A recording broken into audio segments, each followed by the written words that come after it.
for Excellent Nanotechnology Season 2, a technical web series. Today is the last day of session of Season 2. Today's speaker is Dr. Animikh Ray. He is working as a chief scientist at Ecura Labs Pvt. Limited. He did his BSc in microbiology, master's in microbiology, and minor as biochemistry and immunology, and his doctorate in pharmaceutical and drug delivery.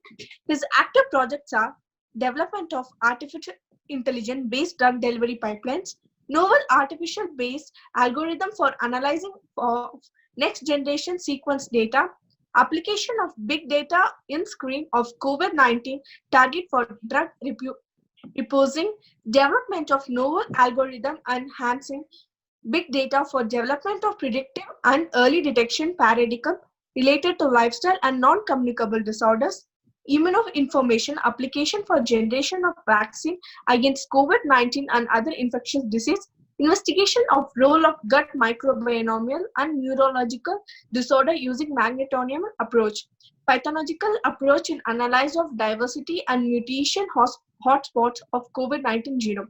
He has pre-reviewed around 6 book chapters and 5 articles. From Department of Nanoscience and Technology from K.S.Rangasamy College of Technology, I would like to welcome Dr. Animikh Ray to give a lecture on nanotechnology as drug delivery strategy. We welcome you, sir. Welcome, sir. That was a very kind introduction.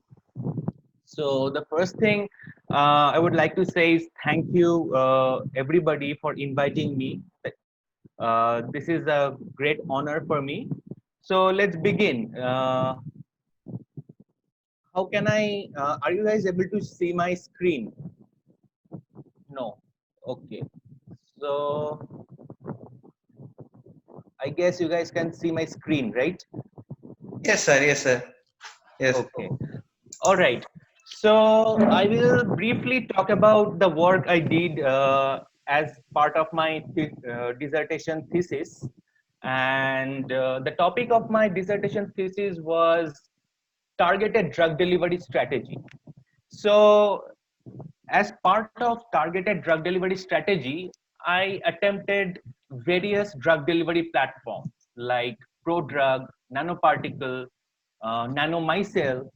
Out of that, nanoparticles gave me the best results.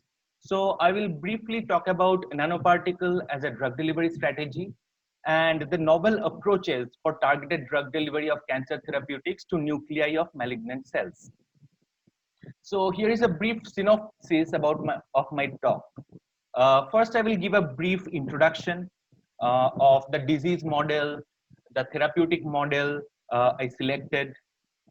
They include the prodrug approach, targeted nanoparticle approach. Now, when I say targeted nanoparticle, it means that I synthesized some peptides which enhanced the targeting efficacy of the nanoparticles. And then I checked for efficacy of those peptides, how efficiently they are reaching to the nucleus.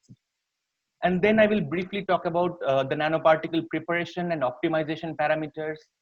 Then I will talk briefly about the uptake of peptide conjugated nanoparticles or the targeted nanoparticles. And finally, I will conclude my talk.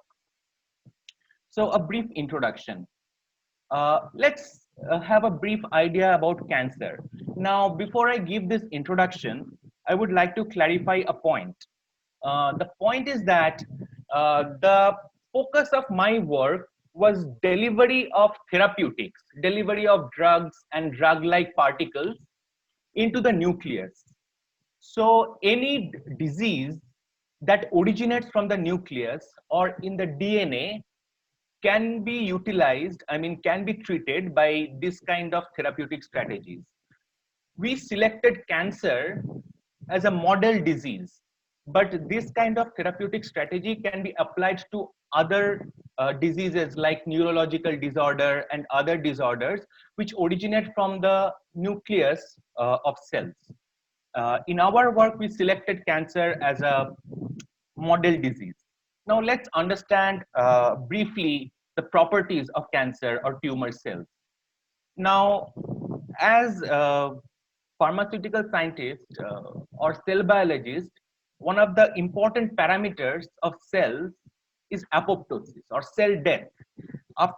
If a cell is healthy, after a certain amount of time, it will die. It will undergo destruction. That doesn't happen in cancer or tumor cells.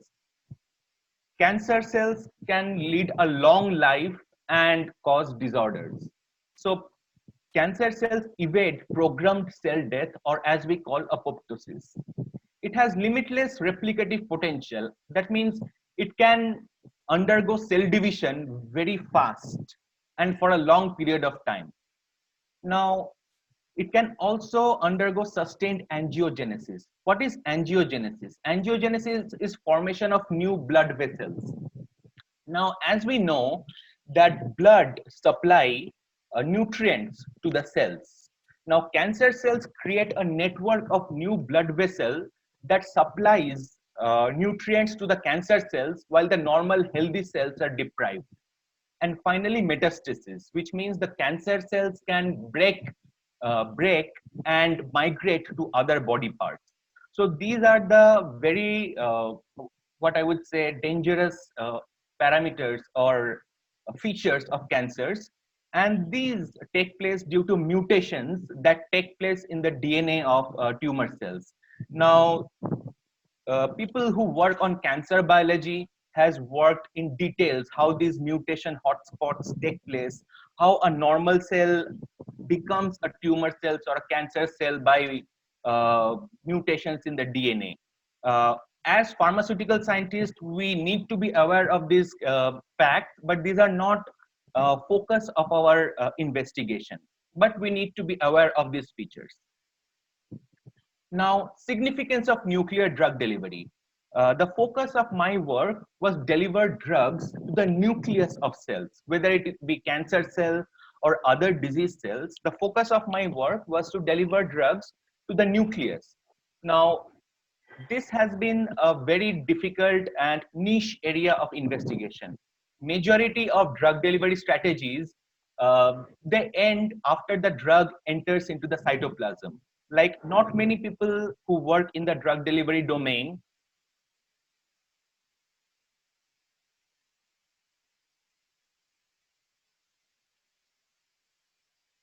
how we can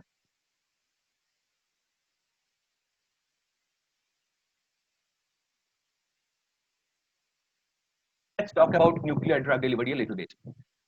First line anti-cancer drugs are DNA toxins acting directly on DNA or associated enzymes. That means many cancer drugs or anti-cancer drugs, when chemotherapy is given, those anti-cancer drugs act as DNA toxin. That means they are toxic to the DNA of tumor cells. Now, the problem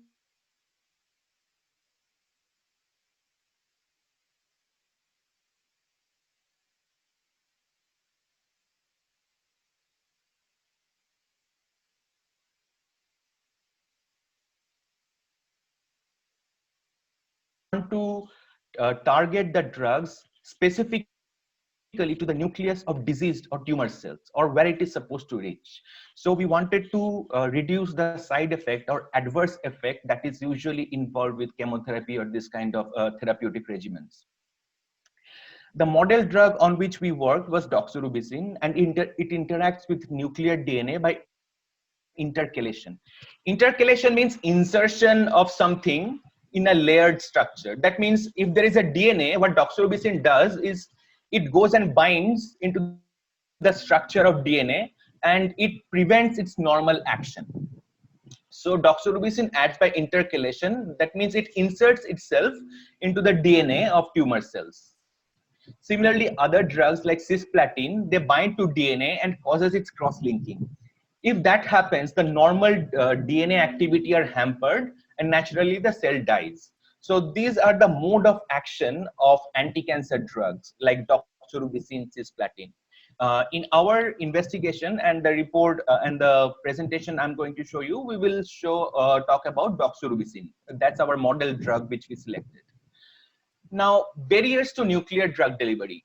What are the potential barriers that stops effective nuclear drug delivery. There are many barriers. There are extracellular barriers like bioreactive molecules, enzymes. Enzymes prevent drugs from getting into the nucleus. There is our immune system, our antibodies, the interleukins.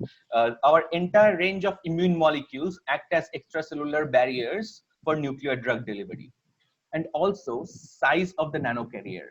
That means nuclear drug delivery or any kind of drug delivery is actually size dependent. So unless we are able to control the size of our nanoparticle or our formulation platform, then the therapeutic regimen will fail. So the size is very important. And then let's talk about intracellular barriers, phagocytosis.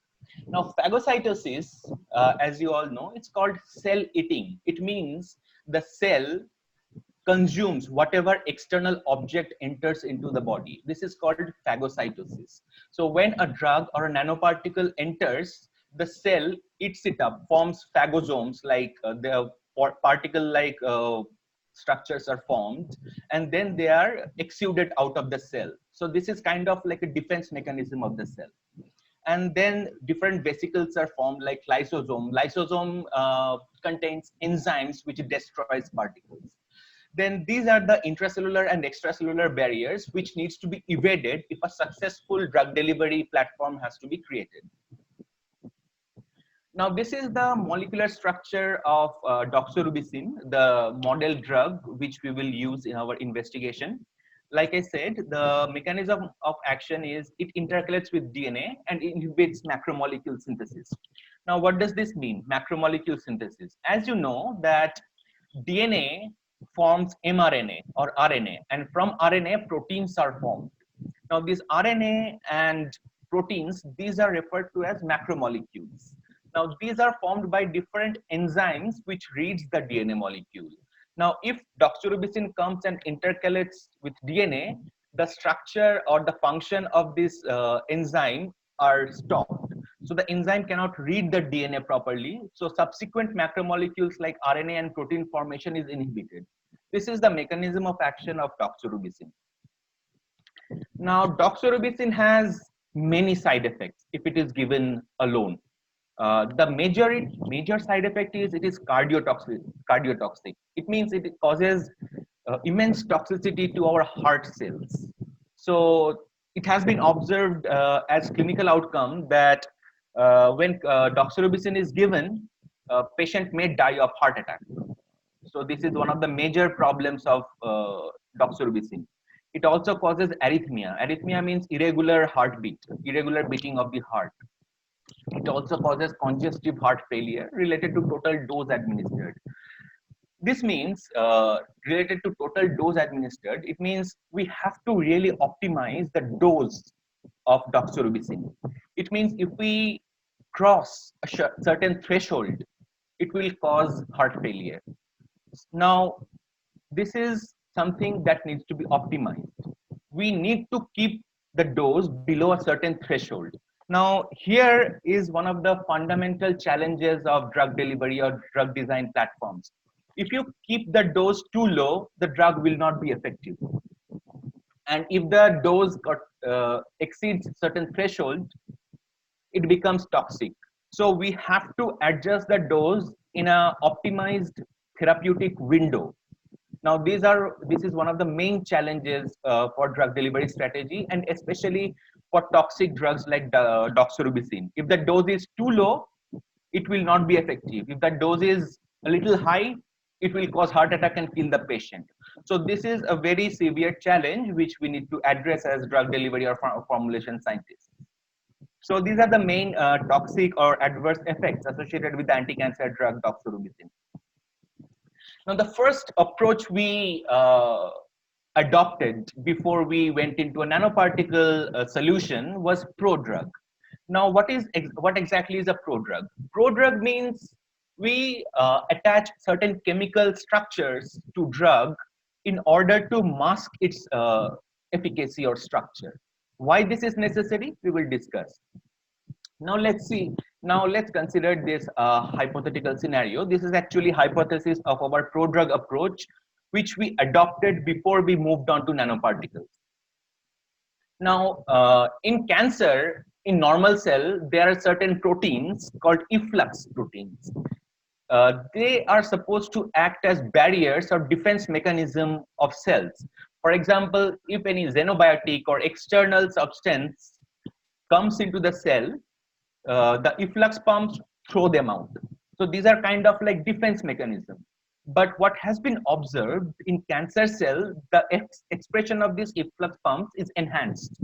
So the efflux pump, there are more efflux pumps in cancer cells. These are proteins that are expressed on the plasma membrane or the cell membrane of cells. In cancer cells, the number of efflux pumps and their activity is enhanced, and their action is to throw out drugs. So whenever some anti-cancer drug is given, the cancer cells identify that drug by efflux pumps and they throw them out. So this causes failure of therapy. Now, if drug is given, the efflux pump throws the drug out. Now, what we have, the strategy we adopted was we uh, attached a peptide or a amino acid molecule to the drug. Now, as a peptide is attached to the drug, twofold activities, twofold advantages are observed. The first one is the efflux pump cannot identify the drug anymore, so it cannot throw it out. So, as there is a peptide attached to the main drug, the chemical structure of the drug has changed. So, the efflux pump cannot identify the drug, so it cannot throw it out. Another advantage is uh, there are other transporters like amino acid or peptide transporters that are overexpressed on plasma membrane in cancer cells. So these peptides are identified these advantageous amino acid or peptide transporters, and through these peptide transporter, the prodrug enters into the cell. And these amino acid transporters are also expressed on the nucleus or nuclear membrane of the tumor cells. So the prodrug enters into the nucleus, and after entry, the prodrug is supposed to undergo bioreversion. That means the peptide molecule has to be cleaved from the drug because the original drug structure is necessary to be effective. So in the nucleus, due to the presence of enzymes like peptidases and other enzymes, the peptide bond is cleaved and the original drug reappears. This is called bioreversion or bioconversion. And then the drug shows its efficacy. So this was the central hypothesis of the prodrug approach. Now this is the synthetic scheme of how we synthesized the prodrug. What happened was this is a simple peptide or amide bond, a simple peptide synthesis where there is an amine group in the doxorubicin, a free amine group, which interacts with the carboxyl group of the peptide, and it creates a prodrug, which is dipeptide doxorubicin prodrug. So this is a simple peptide bond formation by interaction of amide group and the carboxyl group of the peptide. Now, as you can see, the uptake of this prodrug was much higher, almost 3 to 4-fold higher than original dox by cancer cells. So this is the uptake of LVAL dox. The two amino acid which we attached to doxorubicin was valine. So there were two valine amino acids attached to doxorubicin in our prodrug. As you can see, the uptake is much higher. That's because cancer cells express much higher level of amino acid transporter and peptide transporter. Our prodrug was substrate to both of them. And it is also not a substrate of the efflux pumps. So the prodrug is not thrown out by the efflux pump. So by the effect of these two theories, the uptake is much higher for LVAL doxorubicin compared to original doxorubicin. So it appeared a very good approach. But the problem came is that since it was an amide bond, it became too stable. Now, as you can see, This is a stability data of doxorubicin prodrug in T47D cell homogeneity. T47D is a breast cancer cell line. It is derived from breast cancer tumor. So it was a model in vitro. It was a model in vitro culture for testing stability and other kind of studies. So as you can see, the prodrug was too stable in the P47D cell homogeneity. Now, a certain amount of stability is required, but if it is too stable, then one problem happens. That problem is, as I said, that in order for the drug to show its efficacy, it has to undergo bioconversion. That means the valine that is attached has to be removed from the drug, and the drug must regain its original structure in order to show its effect. But if the prodrug is too stable, that means if that bioconversion is not being able to happen, then the drug won't be effective.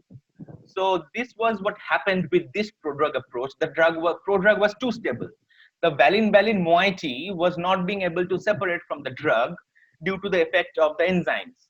So the prodrug, even though it was uptaken far better than doxorubicin, it was not able to show its efficacy because it was too stable, like a rock.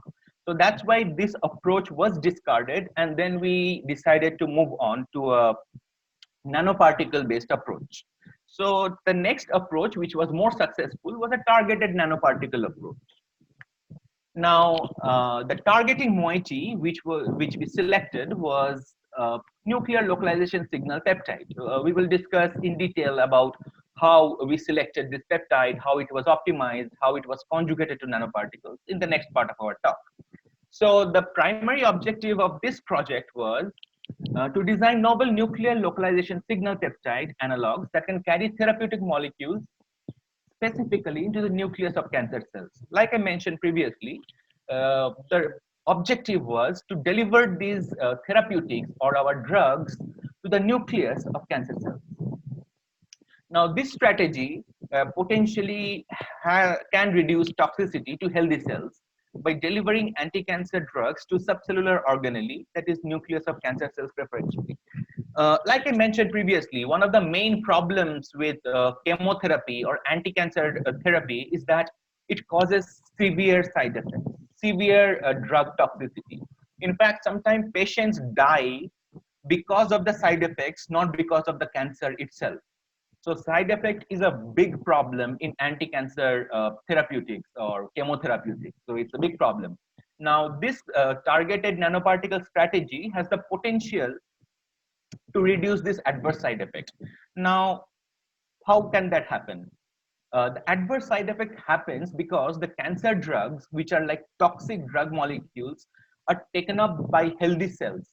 Not just by cancer cells, the healthy cells also take up the therapeutics, and the therapeutics kill the healthy cell. That's how the adverse side effects take place. But by designing this kind of targeted therapeutic or targeted nanoparticle approach, those side effects can be minimized. Now, nuclear localization signal, the peptide or the targeting moiety which we selected, can facilitate cargo entry across plasma and nuclear membrane. Like I mentioned before, the majority of targeted therapy that is developed, they just aim to cross plasma membrane. Not many targeted approach attempts to cross the nuclear membrane as well. So we select. So that's where our work started. That why don't we try to cross the nuclear membrane also? Like most people do try to attempt to cross the plasma membrane, but that is not the end game. The next frontier is to deliver the drug across nuclear membrane into the DNA. So the nucleus, so this project was designed to cross both plasma and nuclear membrane of tumor cells. Now, NLS has very limited appeal because NLS itself, the peptide itself, lacks specificity. So many people have tried to use NLS as a targeted delivery mode or moiety, but they lack specificity. If you attach NLS to a nanoparticle or any drug, it will cross both healthy and tumor cell plasma and nuclear membrane. So what we try to do, that how we can change that paradigm. So what we decided to do was we tried to introduce certain modification into the NLS peptide so that it can be targeted specifically to tumor cells. So this is the aim of the project. Development of an optimal NLS which will carry cargo to nucleus with minimal toxicity to normal cells. So the cargo will be carried to nucleus of cancer cells or tumor cells, but it will not enter the normal cell. And then the next part of the project was attaching the optimized NLS to nanoparticles or drugs, which would allow drug delivery across nucleus. Now, what is the clinical relevance of this project? The NLS, the novel NLS peptide analog, when conjugated to the surface of anti-cancer drug-loaded nanoparticle, may enhance specificity and cargo delivery inside the cancer cell nucleus. Such strategy can reduce toxicity to healthy cells, and also it will allow us to optimize the dose.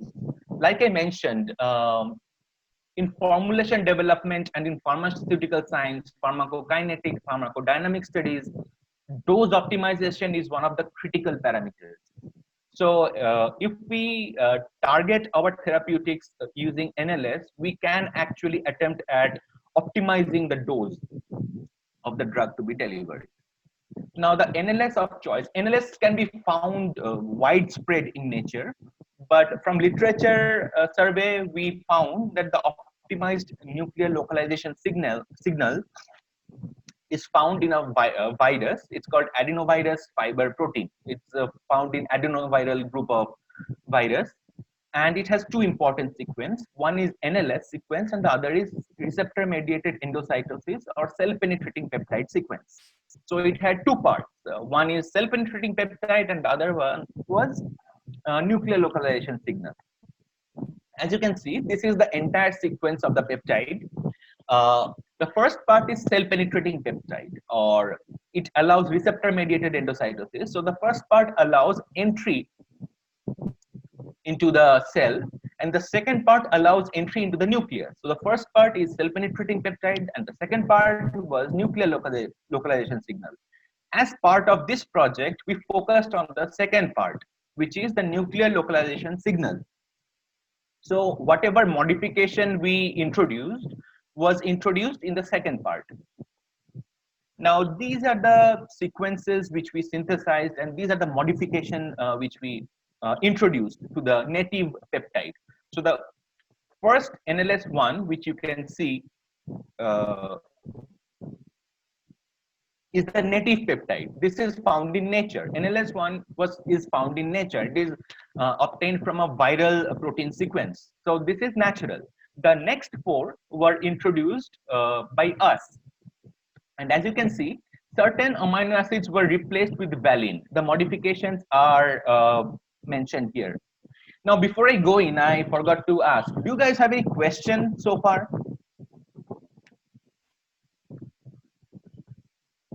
No? Excuse me, sir. Yeah, do you guys have any question or anything? Yeah, I have a doubt. How could you choose these point has to be changed? Is there Yeah, any? that's a very good question. Uh, Based on, actually, this is based on electrostatic interaction. Valine, as you know, it's a non-polar amino acid. Okay, so we replaced polar amino acids with non-polar valine because what we found was that those points prevented the uptake of the NLS peptide. Like when we replaced the polar amino acids with non-polar, the uptake was enhanced. So that was the parameter, electrostatic interaction, and that's a very good question. That was the first point which we thought. Okay. Good evening, sir. Yeah, good evening. Yeah, I have a doubt, sir. Yeah. Why valine of all amino acids, sir? Why not any other non-polar amino acid? That's a very good question, actually. That's because we synthesized prodrug with valine. Okay. And that was an amino acid we were familiar with. So we thought we start with that. And you are right, we can use other also, but with valine we had precedence. We knew the molecular properties of valine, so it was easy to design a synthetic scheme. Okay, right. Yeah, but as you said, sir, like this research of nuclear research is very rare. Like I have not seen people like crossing the plasma membrane itself is a big task, no, sir. Right, And right. my one more question is that, sir, like nowadays research has gone into nanoparticle search for targeted blood-brain barrier. That's very good. That's a very good point. Actually, I wanted to work on that. Yeah. I think that's a very important point you raised. Blood-brain barrier has expression of immense amino acid transporters. So Yes. this kind of approach can be translated to blood-brain barrier. We Mm. thought of doing that, and I intend to do that still. Actually, Okay. Enhanced amino acid transports, right? Yeah. exactly. Okay, okay. Thank you, sir. That I didn't know that this one also. Yeah, okay. And sir, one more thing. Mhm. Actually, this is a general question. Sorry to Right. interrupt you. No issue. I like the Sir, interaction. as a nanotechnology graduate, Mhm, I have been asked this many questions multiple times. mhm. So, but I couldn't answer properly. So, Tell me. number one is there are not many nano drugs available in the market which are of Mhm, great use right now. mhm. And number two is, sir, are these drugs affordable by the patients? Yeah. See, these are not scientific questions. These are commercial questions. The market is still Uh-huh. dominated by solid dosage and liquid dosage form. Okay. Yeah. That's because, Mm. right? I mean, we still use tablets and capsules. That Yes. dominates the market, right? Mm. Mm. Right? That's because the market is still dominated by manufacturing that is optimized for this kind of formulation.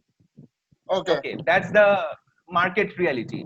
I mean, Mm. like I said, I will give you my personal experience.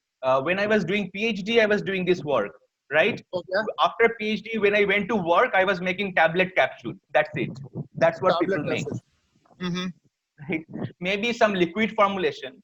And also, I think nanoparticle has some stability issues, Yeah, stability right? issue. Yeah, that is always there. Yes, sir. Yeah, that's because that's also, macromolecular therapeutics like antibodies and siRNA has not been successful because they have Yeah. stability issues also, Mm. right? So yeah, I mean, I would say market and some critical parameters like stability is stopping this kind of adoption of this kind of technologies. Yes, sir. Because why I feel is that, sir, because this can do a lot and it's advanced therapy and it has shown to cure, like treat cancer to a greater level without Exactly, having any side effects, as you said. right. But But there's nothing to be sorry about. I like this kind of interaction session. That's why I stopped in like the middle of presentation and I am purely interested into this research, sir. So that is why I have many doubts and many questions. yeah, please. I mean, you can reach out to me in my email. That's fine. I Yeah, will. yeah. Could you give me your email address, sir, so that Uh, I'll reach out to you in that as well. Let me finish the presentation, then I will tell you my email ID. Anybody can reach out to me. I think Shankar and Professor Santosh has my email ID as well, so they Yes, can sir. Yes, share sir. it with the students. But Yes, sir. yeah, I like this kind of interaction session. I mean, feel free to ask. That's why I Yes, sir. stopped in the middle of presentation and asked if anybody has any question. Yes, sir. Not many people did that, but you did that. I was very happy, sir, because I wanted to ask loads of questions. So, like, I See, wanted to have my doubts cleared. the goal of any kind of presentation is to, sharing of knowledge. That's why we have this kind of sessions, right? Yes, sir. Anyway, Actually, yeah, during my master's thesis, I worked on this. So, like, targeted right. drug So we delivery can application. So, communicate if you want. All right. yes, All yes, right. sir. Let's continue. Yeah, yes, sir. Yes, sir. All right. So these are the peptides, modified peptides, which I synthesized.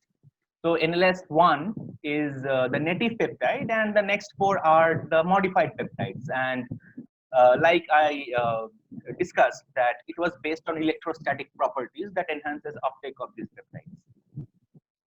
Now, I will not show the entire data because sometimes the data becomes redundant, but I will show how these peptides were synthesized and purified.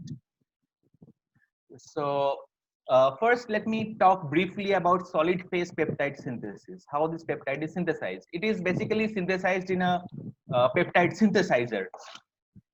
Now you get machines to synthesize peptides, but you can do it in hand also. The basic chemistry is very simple. What we use is piperidine. Like the amide group is usually protected by a protecting group. In this case, it's FMOC. Now, what piperidine does is that it removes the FMOC and exposes the amide group. And now when a second peptide is attached, whose carboxyl group is exposed, that carboxyl group and the amide group reacts to form the peptide bond. This is how solid phase peptide synthesis is occurs. And now why is it called solid phase? Because one end is attached to a solid resin. A resin provides support. So that's why it is called solid phase peptide synthesis. But if you are doing it in a lab in a small hood, then you can do a chemical phase also. Solid phase is usually for bigger peptides. Now, these are the characterization parameters of these peptides. Now, this characterization was done in a mass spec LC-MS method, which is liquid chromatography and mass spec method. And this was characterized based on M by Z values. Now, what is M by Z value? It is the ratio of the molecular weight divided by the charged ratio of the peptide ion. Now, as the peptide or any molecule that moves through a mass spectrometry, ionization occurs. There is a bombardment of ions which creates charged particles. So it may cause formation of +1, +2, +3 positively charged ions. And M by Z is the ratio that gives us an idea about the structure or molecular weight of the compound under investigation. In this case, it's the peptide. This is the purification step of the peptide. Now, after it is synthesized, it has to be purified, right? Now, in this case, purification was done by using NHPLC method, and this shows the chromatogram of the purification step of this. The purification was done, I need to mention, in a preparative HPLC, which is normal than normal HPLC. So this was purified by using a preparative HPLC, and this is the how do I say this? This is the molecular weight optimization process or characterization process. Here you can see that the +6 and +5 ions can be observed. Now let's go back to the M by Z ratio. If you can see the +6 ion, that has a molecular weight of 556. Now when we ran the elution step, we saw that there is a large and important peak of the +6 and +5 ion, showing that our peptide is present in the eluent. Similarly, NLS2 was purified as well, and we observed the +5 and +8 positively charged ion in the eluent, showing that the purification and the how do I say, characterization of the peptide was optimal. So it was done for all the 5 peptides, and then we did some cytotoxicity studies. Now, why do we need to do cytotoxicity studies? In order to ensure that our peptide is not toxic to normal cell, or it should be toxic to cancer cell, but the toxicity should be provided by the drug, which will come under nanoparticle. So the peptide itself should be benign to cells. So this was characterized by MTT assay, and the peptide had non-toxicity to normal cells, which was hoped for. Now, then what we did uptake of the peptides. How did we do that? We plated cells onto 12 well plates, washed the cells with phosphate buffer saline, exposed the cells to 300 microliter of the peptides. The peptides were tagged with fluorescent atoms, fluorescent molecules like FITC. FITC is a fluorescein isothiocyanate.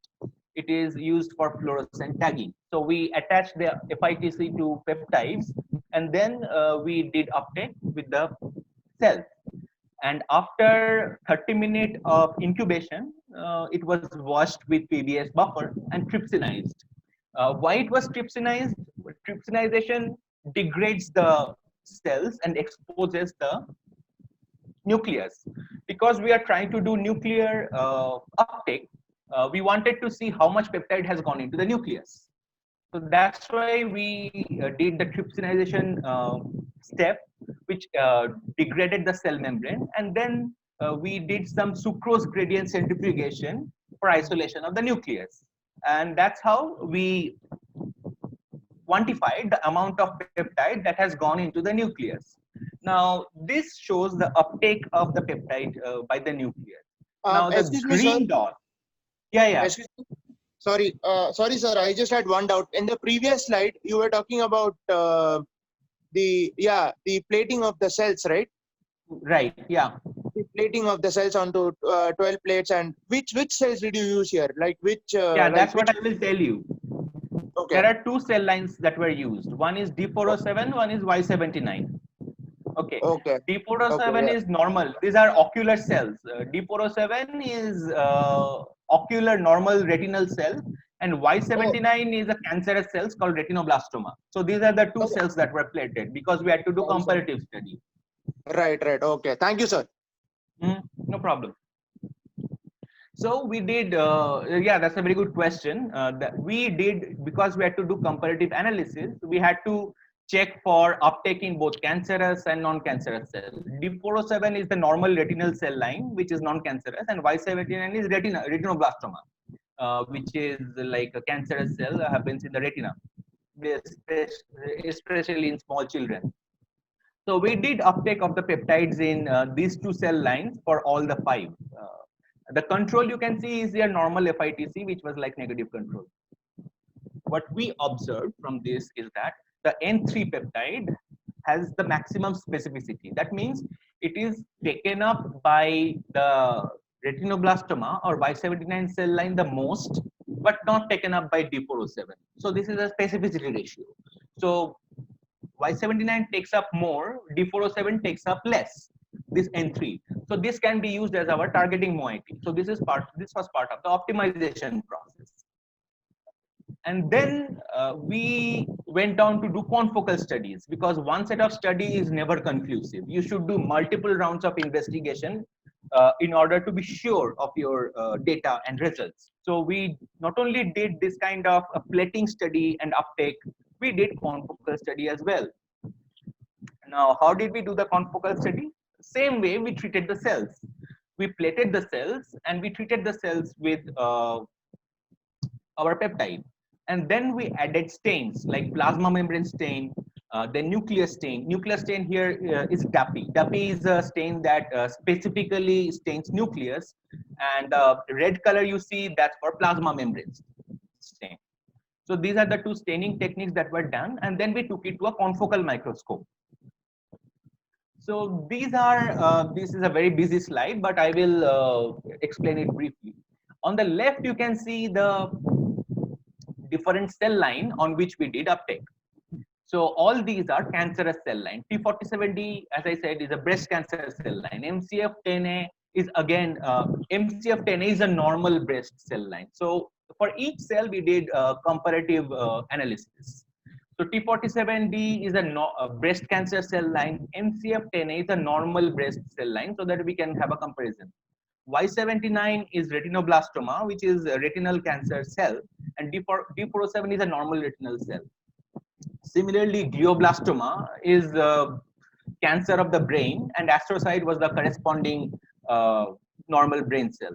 CRL2066 and lung fibroblast, these are lung cells. I would draw your attention on the top A, B, C, D. C are the peptides. Okay, that's because as I mentioned, those peptides were stained with FITC, and FITC shows green fluorescence. So the C column, as you can see, are the peptides tagged with FITC. A is DAPI, that means these are nuclear cells or nuclear stain. B is plasma membrane, and D, the extreme right, that's a merge of all these three channels. Now, as you can see, the peptides, they go and localize themselves in the nucleus.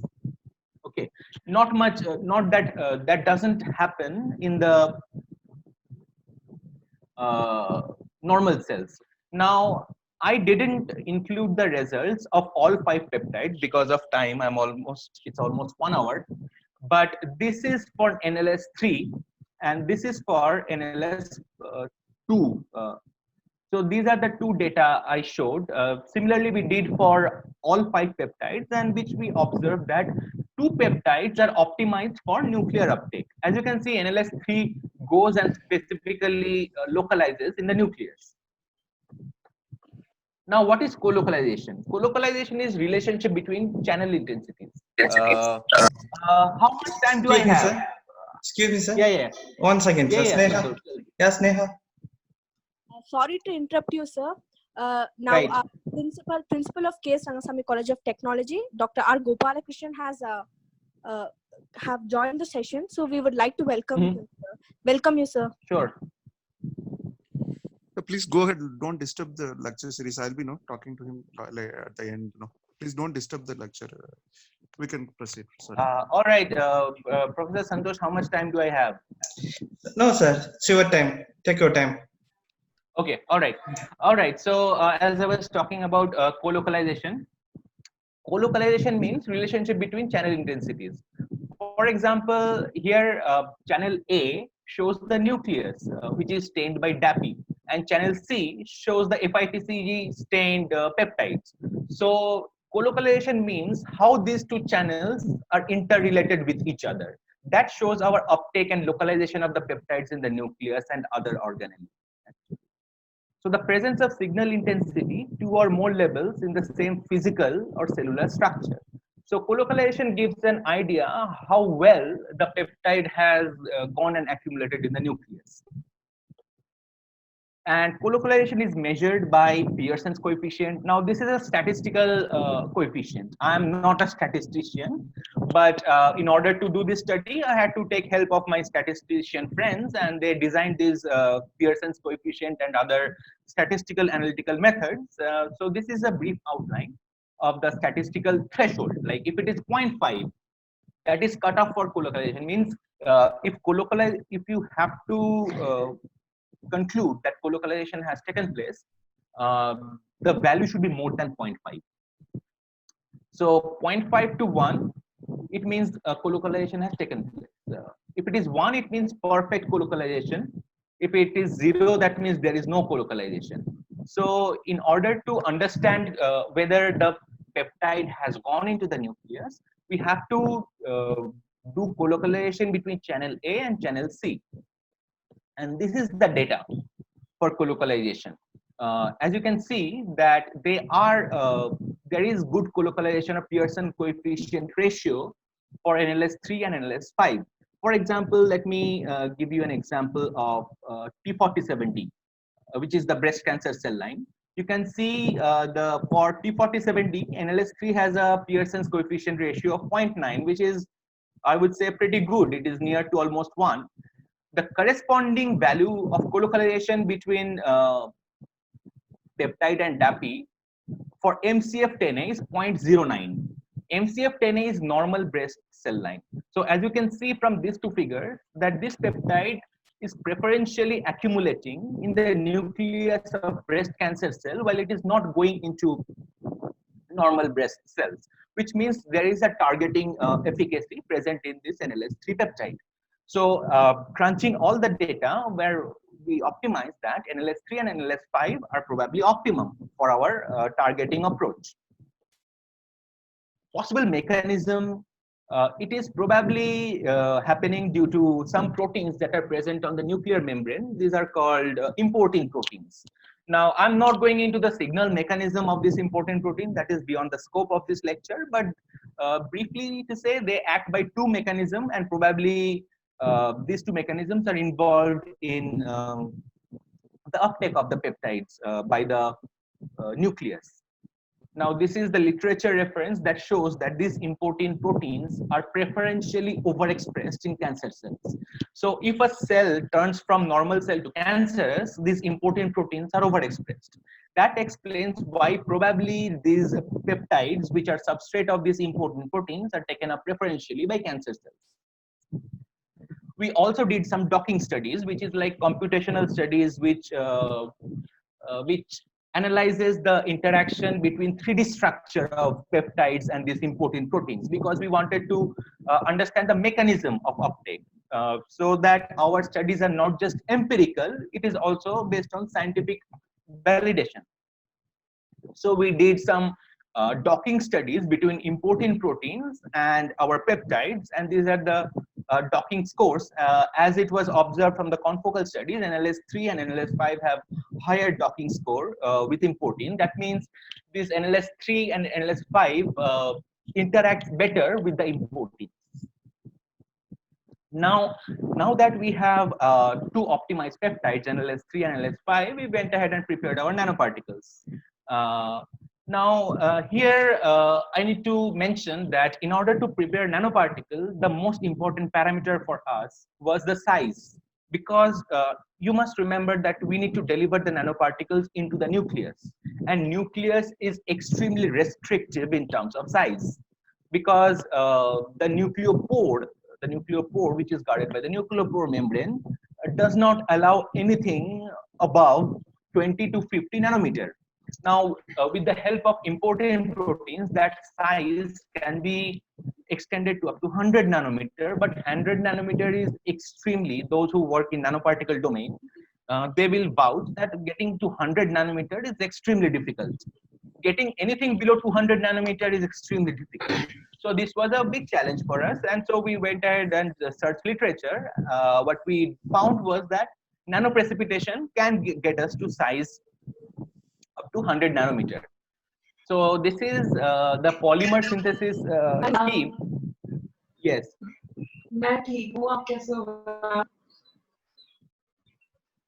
Is there a question?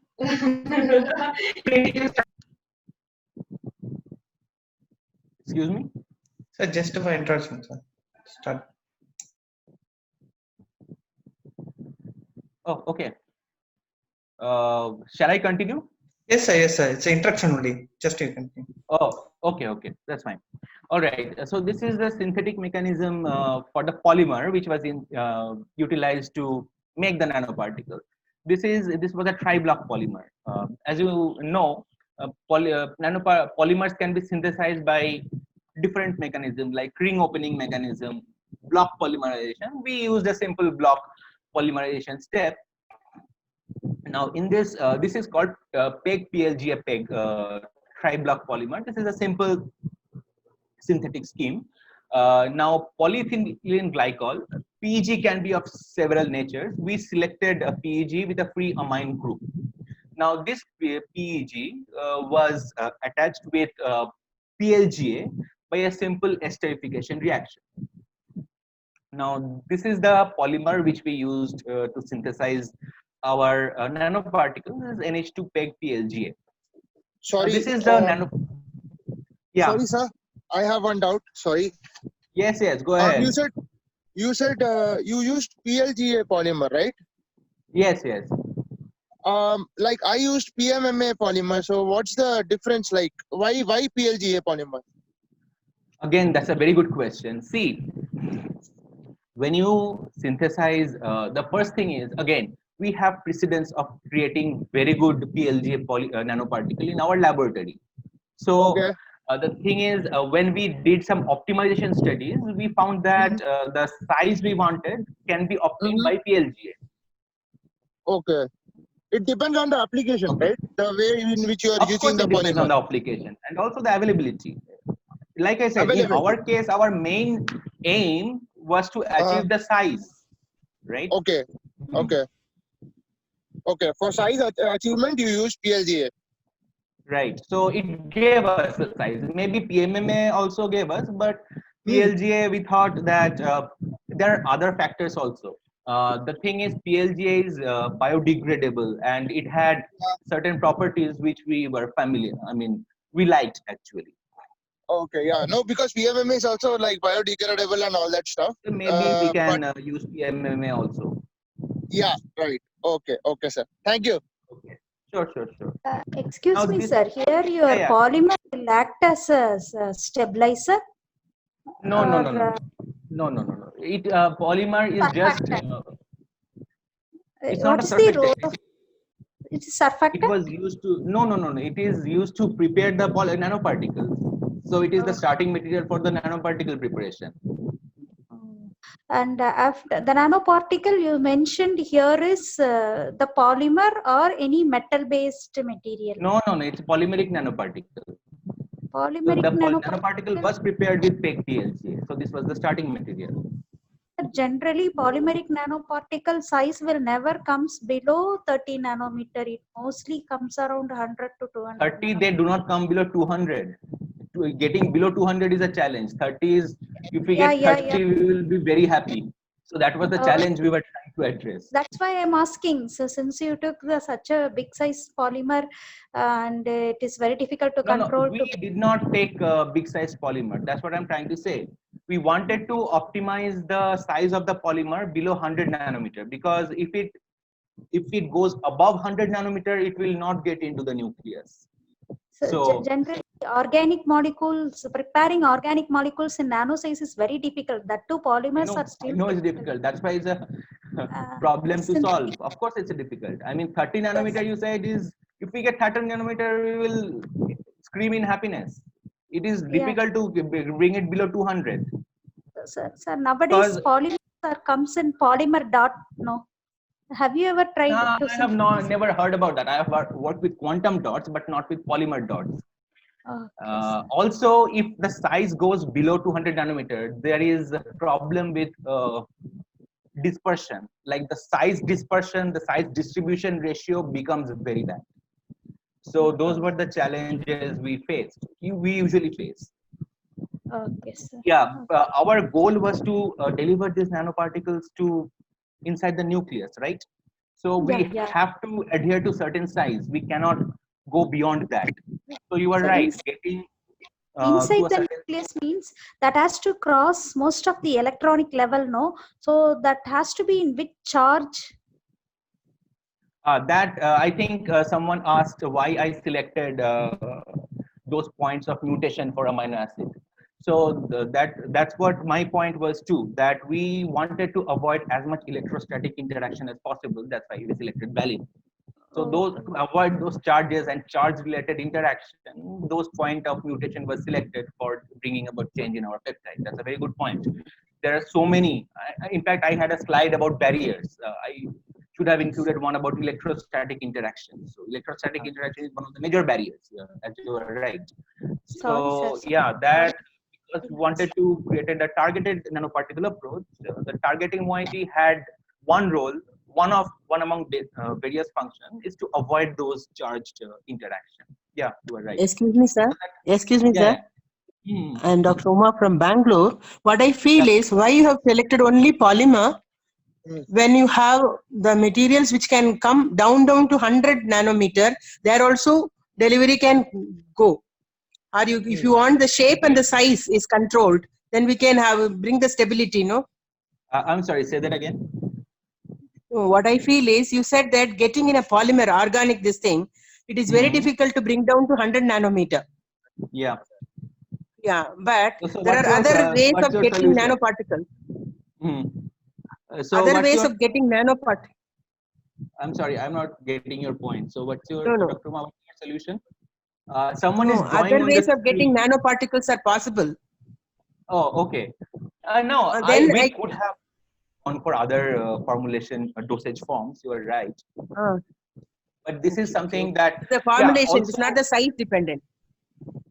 in our case it was. I mean, it can also become shape dependent also, right? Yeah, that's what I felt. Yeah. Exactly. Shape Right. You are dependent. right. Shape dependent too. Someone is Huh. drawing on the screen. Can you stop doing? Can you stop doing that? It's a Yeah, little it's distracting. not only the size, the shape also depends, and Yeah, also I agree. I agree. it So these are spherical. yeah. These, I mean, we did some transmission electron microscopy study also. So what we found was that spherical is optimum. I mean, Okay, okay. Thank you, sir. Thank so you. what's your suggestion? I mean, I'm always open to suggestion. I have to call you back. So if I take it, Yeah, yeah. Tell me. So what is your suggestion? That is so there any if I take a tube type one, that is a cylindrical one. Okay, one side only is a nano, and the rest of the side it is actually, you know, whatever may be the size L. So then also delivery will become easier. Only thing is the walls, we have to be a stability factor we have to take into account. Dr. Uma, I have a question here. Can they be done? I mean, I'm not, of course, I have worked on this, but my question will be, can we create drug-loaded rods? I'm not sure. Loaded rods we can't do. So Yeah, so that's actually you why can prepare a rod I- and fill it up with this thing. You can prepare the rod and fill it with the drugs. okay. There are Because many methods. we have to think about the drug loading, the entrapment efficiency, all those parameters, and these were That is it. optimized for our formulation. So we did not venture out into other, but Okay. yeah, we can look into Okay. those. Maybe Yeah. in future we Sir, can one more collaborate. thing. Yeah. Thank you, sir. Thank you. Sir, one more Yeah. thing. Yeah. Sorry, Dr. Uma. No. Sir, Yeah, one go more ahead. thing. No problem. No problem. Yeah, one more thing, like magnetic nanoparticles, right? I have worked extensively with magnetic nanoparticles, Mhm. and we have also used bucket molecules. Like for example, say, like I used a bucket molecule to join, like to combine the drug with the bucket molecule and the nanoparticle for targeted drug delivery. So a bucket molecule is kind of a linker, you are saying. Yes. You can do that also to just, instead of using polymeric nanoparticles straight as a, like polymers I usually use to make the drug a little more biocompatible and also to increase its efficiency and plus as a coating agent. But I have never used a polymer straight away as a nanoparticle. It So I has was just certain wondering.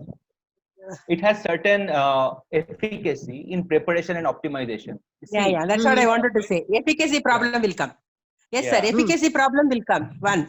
Second one, sir, that can be bucket molecules are going to be a connector. exactly. It cannot be 100% sure of a drug delivery system. It can be a connector. Yeah. Thank you, sir. Thank you. Yeah, even though you can, but there are systems like that which could be used. So, sir, what do you think? Can we use those for nuclear localization? I mean, we have to do study. I mean, I told you one of the major parameters is size, and of course, like Dr. Uma said, shape. If those parameters are met, why not? But it is very difficult to predict, unless you do some experiments and yourself in the lab. Yeah. Okay. Yeah. All Got right. that. Okay. Thank you, sir. Question. We have time, right? We have past 1 hour. All right. Moving on, this was the method, which of course, it's not perfect, but it gave us the required size we were aiming for. This is nanoprecipitation method, which is a single-step emulsion method, you can say. Now, these are the different parameters, like how much which organic solvent to use, how much drug should be loaded. So these are general optimization steps. I will not go into details into all these. What I would like to point out was that when we use DMF, it gave us the size around 100 nanometer, which we were aiming for, rather than acetonitrile, THF, and acetone. In DMF, we checked how much polymer we can actually add. Obviously, the more polymer we will add, the more bigger the nanoparticle will become, but we had to optimize this. So we observed that 5 mg per ml in DMF gave us the size we were aiming for. And then we had to optimize the ratio of aqueous and organic phase. What we observed was that DMF water 1:5 and 1:2 gave us the size we were aiming for. So these are the optimized parameters. The organic phase we selected for our preparation was DMF. Polymer concentration was 5 mg per ml, and organic and aqueous phase ratio was 1:2 and 1:5. And then we went ahead and tried to find out how much drug we can dissolve. What is the maximum concentration of drug which we can dissolve, and which we found that around 5% doxorubicin is optimum. So not 1%. If we go up to 5%, that will give us the required ratio. And these are the data for entrapment efficiency and drug loading. DMF water 1:2, 1:5, and 5% drug was good enough to give us the entrapment ratio and drug loading we were hoping for. And now we went ahead and did uptake of NLS conjugated nanoparticle. So what we did was, after preparation of the nanoparticle, we conjugated the peptide which we synthesized earlier, because as we have shown, the PEG had a free amine group that conjugated with the carboxyl group. So the nanoparticles were decorated with the NLS peptides for our targeted approach. Now this is the confocal study. We did a lot of confocal studies. These are the relevant one I have shown here, but if anybody is interested, I have the detailed data also. I can share it with someone later on, but for presentation purpose, let's focus on this. Nanoparticle conjugated with NLS1, nanoparticle conjugated with NLS3, nanoparticle conjugated with NLS5. Now, as we have seen in our optimization of NLS peptide step, NLS3 and NLS5 gave us the best uptake. So we selected those to attach to our nanoparticle. And NLS1 as the native peptide was our control. And also we have unconjugated nanoparticle.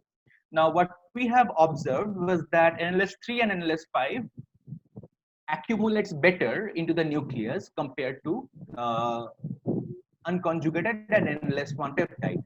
Now this data is further shown better here. I don't think I have the quantitative result, but NLS3 and NLS5, what we have shown that is that it accumulates better than the native peptide NLS1, and it has shown some efficacy and specificity for cancer cell line. This is a 3D model of P4070, which was like a tumor model which we wanted to develop. P4070 is the breast cancer cell line. We tried to develop a tumor model on this, and on this tumor model, on this 3D structure, the experiments were done. Now concluding, what we found was some of the modified NLS are taken up preferentially by cancer cells. And this has the potential to reduce toxicity associated with conventional chemotherapy. And these modified peptides are probably taken up by enhanced expression of proteins in tumor cells. Now, these are some of the future studies we can do. We can study the interaction. Like professor asked a very good question. Why did you select the points where you introduce the changes? Because it gave us enhanced interaction with nucleus and plasma membrane. We need to understand the interaction of the synthesized peptides with different proteins and cell membrane proteins, because right now it is empirical nature. We need to understand the interaction, both electrostatic and otherwise, to have a proper mechanistic understanding of the uptake method and the signaling pathway. Understand how these peptides can cross plasma membrane of cancer cells preferentially, synthesize modified NLS peptide with enhanced electrostatic H bonding and hydrophobic interaction, and also study preferential uptake of these peptides in animal model. These are all in vitro tests. These are in vitro experiments. We have not done animal experiments on this, and we should do animal experiments on this. Thank you. That's all. Thank you so much for this opportunity. Sir, it was amazing question answer round. I like interaction. Sir, very sorry to disturb you now. How did you validate, sir? How did you validate? You said the drug validation. How did you validate? What do you mean validation? Validation means, sir, that whether it has drug has delivered. Oh, that's a very good question. Thank you. See, there it is. Doxorubicin, as you can see here in this tumor model, doxorubicin gives red fluorescence. Okay, this is the difference between the earlier confocal images and this confocal image. Okay, This is doxorubicin, which is getting accumulated into the nucleus. Let me go back to the earlier confocal images, then it will be better here. That's a very good question, Dr. Santosh. Here. Here, nuclear localization was assessed by the green fluorescence. As you can see, these are green peptides getting accumulated, right? Because the dye, FITC, was attached to the peptide. In this case, these are not green, but red. So here you can actually see the accumulation of the drug molecules itself. So here we are not seeing the accumulation of a peptide, but we are seeing accumulation of the drug molecule. So what happened here is that, as you can see, these nanoparticles were created and the drug was inside the nanoparticle core. And then we did uptake on P4070 tumor model. And then we checked for the presence of the drug in the nucleus. Yes, sir. Yes, sir. Okay, so that's how we validated that actually the drug is getting accumulated in the nucleus. That's a very good question. So this Thank you, is sir. Thank you so much. yeah, tell me. Sir, again, thank you so much for such a wonderful and such a intriguing lecture. Thank you. It has made everyone very curious. And sir, what I wanted to ask you one more thing is that, sir, normally this happens that if you insert any drug into a nanoparticle, let it be any drug for that matter, the issue comes of the elimination of the nanoparticle. Right. That's a very good question. Here, what we are trying to do is we are trying to develop a dosage regimen. So even if there is elimination, the drug should be in therapeutic window. The concentration of the drug should be in therapeutic window. That's what we are in. There will be elimination. I totally agree. But if we can optimize the dose, that will, serve our purpose. Like, sir, many questions will arise, like, how will it get eliminated out of the body, and will it cause any toxicity and all that stuff like that? Even I had to face a lot. So that is why I'm asking you, is there any solution? There will be toxicity, of course. Doxorubicin is an extremely toxic drug. That's why you are trying to develop. So how would you avoid that toxicity? Like you said that doxorubicin is toxic. So how would we answer to that question? The thing is, that's why we want a targeted approach. That's the optimization process. We want the toxicity to happen, but to the tumor cells or our target, right? We don't want to. We want to avoid the toxicity to the normal cells. That's what the entire hypothesis, right? We want the toxicity not to happen to the tumor cells. So that's why the entire targeted strategy was designed. That's a very good question. Right. Okay. Thank you, sir. Thank you so much. Thank you for the lecture, sir. I am looking forward to ask you more in the mail. Also. Write down my email ID. Anybody can email to me any question. I'm always open to collaboration and discussion. Science progresses like that. So, excuse me, sir. Yeah. Can you email? Excuse me, sir. Instead of a polymeric material, we can use inorganic materials as a nanoparticle? Of course, we can use inorganic material, but the thing is, I'm not synthetic chemist, so I don't know first of all, the reaction mechanism that should be adopted.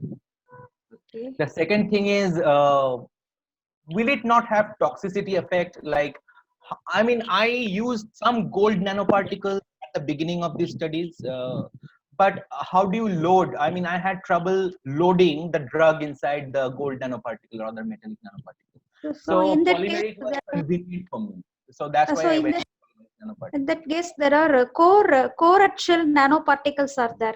In that core and the shell, there are two types of core at shell material. In that we can load easily, I think so. Isn't it? Okay, that's a very good approach. Maybe I should core shell we can do it. Sorry to disturb, but inorganic material become too heavy, and then coagulation will become very fast. That is why people are doing only in polymeric materials. Polymeric material. Okay. Yeah, that's what I feel. How long it can stick on the particular point, sir? That may come. To be honest, I didn't do those studies, but it had what we did was it can show good PKPD. We did some PKPD modeling, and the half-life was uh, optimum enough for the therapeutic window to be satisfied. So, but I don't have an answer to that. How long it will stick? Probably because, like I said, I didn't do any animal study, right? In order to answer those questions, I have to do animal study and do the clearance parameters. Sir, please show your email ID. Please Yeah. display it. Right. It's how do I do that? Do I Sir, write please it here? write it, sir. Write it, write In it. chat box, right? Yeah, in chat box you write it. Yes, sir.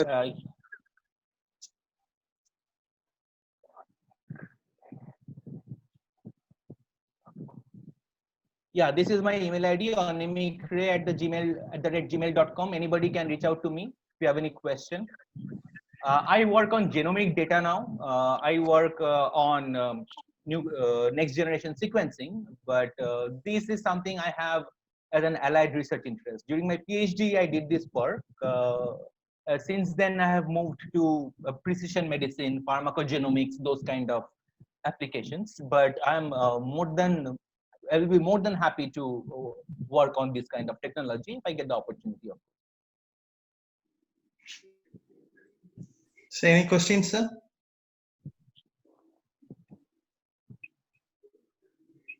Yeah, Sneha. Yes, sir. Yeah, proceed. Thank you for the question, sir. It was really good, and to me, it was very amazing. Thank you. I would like to welcome Principal of K.S.R.CT, Dr. R. Gopalakrishnan, to the session. Yeah, thank you, Sneha, and Department of Nanoscience Technology. Sorry, Mr. Kittai, sorry for the interruption. It was a session going on. So I'm Dr. R. Gopalakrishnan, Principal, K.S.Rangasamy College of Technology. Thank you very much for your wonderful session. To be frank, really it was interesting. In fact, I know very little things in nanoscience technology, but I will be able to understand the process and things. Really, it was amazing session. Even I will be able to see how the participants they're interacting with a lot of eagerness. That shows the kind of in-depth you'd be able to give insights. Thank you very much. So one thing I just wanted to get support from you. So we have really state of the art facilities at our K.S.Rangasamy College of Technology. You may be aware. Probably I insist Dr. Santosh, Mr. Santosh, to share the things which are available in our so that we are in fact we were collaborating with at least 14 international universities. The research is also going on. I also invite and I take this opportunity to request you to collaborate with your Ecura Labs Pvt have some kind of joint ventures so that I would love our I would really appreciate that. yeah one more thing which I wanted to insist upon, because you know very well about the environment issues, because whatever the science and technology which should solve the social problems, that I believe in that strongly. Right. So why not we together will do something for the environment, because yesterday it is environment day. It's not only for that, so let us collaborate and come out with certain things which will help to save our mother earth. That's what our idea. So I take the things through Department of Nanoscience Technology, so that we'll able to collaborate then, so that our students also will get benefited. So that's what my request to you, and it's a final thanks note. Through that, I wanted to request you. Thank you, sir. I would be really honored to collaborate with you. In fact, we have with Dr. Santosh, Professor Santosh, we have discussed potential collaboration, though not in details. And I would love to be part of your, effort and organization. I would be really honored. Okay. Thank you. We'll take a separate call. So probably we'll connect and we'll discuss in detail, because we have a biotechnology department. The college is we have unique departments, say food technology, biotechnology, mechatronics. Then we have center of excellence for other departments, so that we'll be able to have a collaborate research at our campus. Even we are planning to have some kind of research on banana fiber. So we have textile technology also in our campus. So a lot of different departments we have, niche area we have, anything related to coding, anything related to mechanical related, everything can be done at our campus. So would like to love to know, collaborate with you and Ecura Labs to come out with a kind of proposal for solving the social applications or solve the issues. Thank you very much, Mr. Rai. So it's a nice talking to you, and thanks to all the participants joining over here, and it's a kind of opportunity to meet each other virtually and collaborate. Thank you very much. Thanks, Mr. Rai. Thank you, sir. Very much. Yeah, over to Santosh and Snehika. Thank you. Thank you, sir. Thank you, sir. This is the information from the participants. We had kept on getting inquiries about the certificates. So according for the season 2, the certificates will be provided via online. You'll get a feedback to your personal email ID. Once you just fill your feedback and submit it, the certificate will be automatically generated to your email ID. About the section 1, section 1's certificate you will receive in 2 to 3 days. Sir, thank you so much for your talk. Thank you, sir. All right. Thank you, Professor Santosh. Yeah, thank you, sir. Yeah, okay, sir. Thank you.